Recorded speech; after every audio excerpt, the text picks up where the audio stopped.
I have come here to make it as clear as possible as to why I am endorsing Hillary Clinton and why she must become our next president. He was, for several months, the uncompromising hero of the left. He was the grumpy, irascible, gravelly-voiced purveyor of a completely progressive platform that was bound and determined to unhinge the Democratic Party, bring about change on a scale that would rock America to its liberal core, and in the process, he would slay the great Clinton dragon, wielding a sword of unforgivable discourse that would lead this nation into an era of free college, turning Wall Street into a ghost town, ensuring that every man and woman makes at least $30 an hour. Let's forget about those exponentially rising taxes because there are more shiny things right over here. Land of flowing milk, honey, Metamucil, and a manicured lawn for all. Well, it sounded like fun for a while. Part of the fun will be your phone calls and comments momentarily, only if you are talking on the shiny cell phone thing. And in line at 1-877-Newsmax, 1-877-639-7629. Let us begin this edition of The Political Animal right there on the left. Welcome back to former Democratic senatorial aide and current contributor at The Hill, Brent Budowsky, joined by the former man in charge of FEMA and now weekday afternoon talker ruling the airwaves from 630 KHOW in Denver, Colorado, Michael Brown. Gentlemen, thanks for joining us. Hey, it all sounded real good at the beginning, so I thought I'd just bring it all back for those of us who like a little nostalgia. Brent, Donald Trump says, wait a minute here, young man. Your boy Bernie Sanders, he is completely sold out now. He was going up against Hillary. He was going to take her down. He's just a sellout like everybody else. To which you would answer? My prediction came true that Trump would stop praising Bernie pretty soon.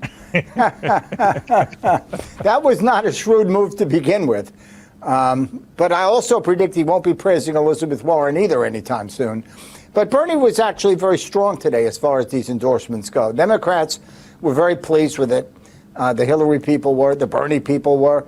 So there is now unity in Democratic land, and we await the Republican convention with interest. Oh, here we go. All right, Michael, to you now, because Mr. Budowsky in his column yesterday in The Hill, second Sanders surge to lift Clinton and liberals. But here's the points. He says Democratic unity is spreading like wildfire. And in a nation hungry for healing, Democrats are looking good. Michael, there's a lot of people agreeing with him today. Oh, I'm agreeing with him. I think the Democrats are being smart. I think that Bernie gave a great endorsement. He did what needed to be done. I think he still pulls Hillary a little bit further to the left than she would like to go. But the Democrats do what Democrats do best, and that is they rally around whomever. It doesn't make any difference what Hillary's trustworthiness numbers are, what her honesty or character numbers are. They will rally around her, and Democrats will push, push, push. And I say, congratulations, guys. You got your act together. All right. Well, Brent, I'll tell you, there's a good point in there because Bernie Sanders has said that the two disagree, and I'm quoting him now, disagree on a number of issues. But he says on minimum wage, health care, the environment, wealth inequality, and others, blah, blah, blah, they're of the same mind. Wait a minute. They were disagreeing on just about everything there for a while. And Bernie Sanders wants to push this platform more to the left. He claims, and his followers claim, that Hillary Clinton will go with him. But really, do you have complete 100% assurances that Hillary will say, sure, Bernie, whatever you want, we'll take care of? Oh, no. I don't see any eminent historians writing about the historic importance of a platform plank in any presidency. In fact, they're going to be forgotten shortly thereafter. So I don't want to overstate it. I do think it was important that Hillary went along with the free public college and university education for people up to $125,000 of net worth. I like that idea. I think that's a positive. I think she'll stick with that because it's a good proposal, and it'll be very popular with younger voters and moms and dads. But on the rest of it, honestly, I don't think it really matters what's in the platform. If they want to say it does, okay, I'll go along with that. I'll smile.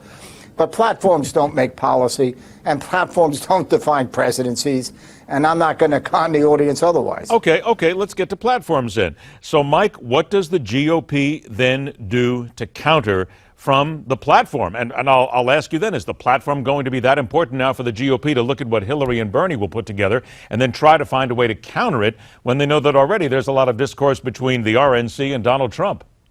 No, and I agree. Platforms rarely, if ever, in fact, I would say they never make a difference.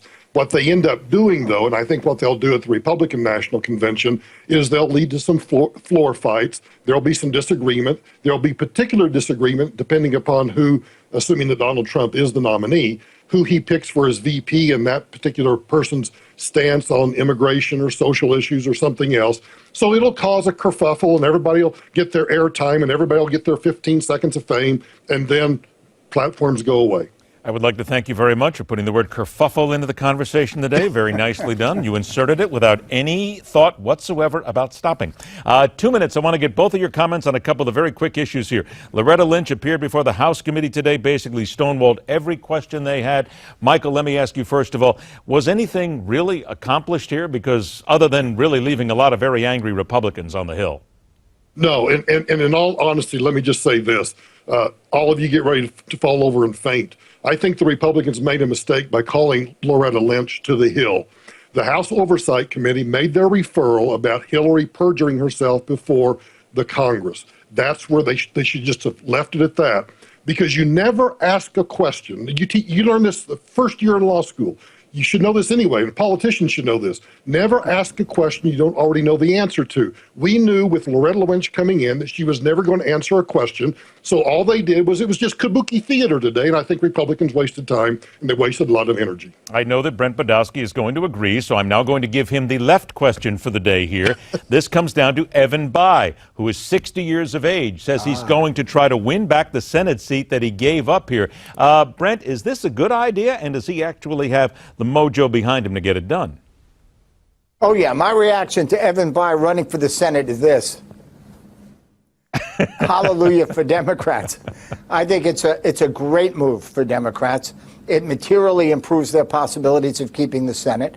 Evan will be a strong candidate, a little better than even money chance of winning, but it'll be close either way.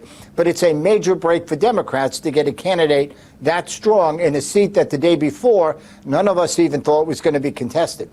Very quickly now, in a one or two word answer from you, Jeb Bush says that he would be vindicated. Matter of fact, if he would feel vindicated if Trump lost in a landslide to Hillary Clinton, his answer was he would feel sad if he lost in a landslide. But if Trump was elected, he said, I'll be worried. 10 seconds, Brent, your reaction. I agree with Jeb for once. There you go. And to Michael? I couldn't wait to watch the interview, and I have to say I agree also. I got to tell you something. It's the quote now that people are talking about. Sad if he loses in a landslide, worried if he wins. I got some friends of mine on the right now who are saying that might be the best comment thus far of the electoral season. Michael Brown, 630 KHOW in Denver. Brent Budowsky from the Hill. Gentlemen, thanks a lot for joining us. See you later.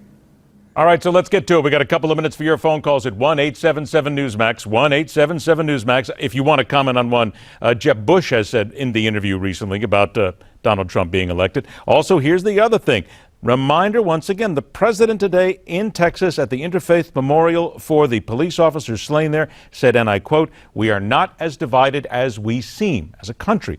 Most people would tend to disagree. Carrie's in Woodville, Texas. Now, Carrie, you think the Republican leaders and the officials should want to speak on Donald Trump's behalf at the convention, but they don't want to, Carrie.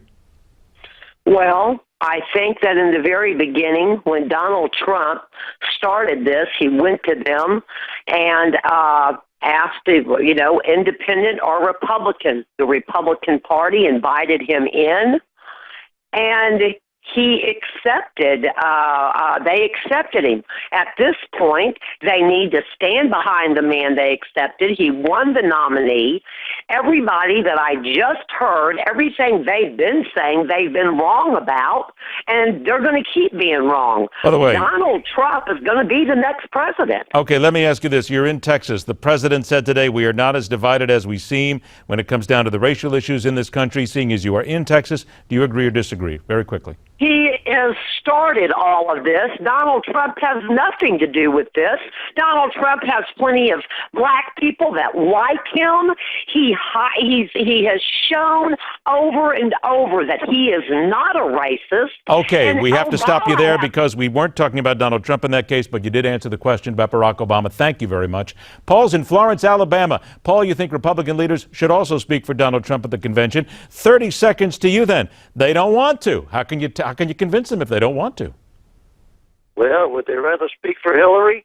And here's something else. An old country song says, you got to stand for something or you'll fall for everything. So then let me ask you be heard. The second part of the question today is the president said we are not as divided as we seem, speaking of the nation. What's your take on that? 20 seconds. I think he's wrong. I think we are divided. Okay. And do you think that Donald Trump is the one then to put this country back together? Yes, I think all this rhetoric about Donald Trump being a poor businessman and going through bankruptcies is all baloney. He's probably got more common sense than most people have business sense. Let's just and hope he'll be able to utilize it. Let's just hope then that we do have a nation that gets filled with a little more common sense. I think we can all agree on that. Thanks for joining us. All right. Now, what do you do with an employee who seems to advocate the killing of police officers? All right. A pertinent question for Roger Goodell and the sports professor. We're going to ask them. We're going to come back. We're going to take more of your phone calls at 1-877-Newsmax as the Hardline continues.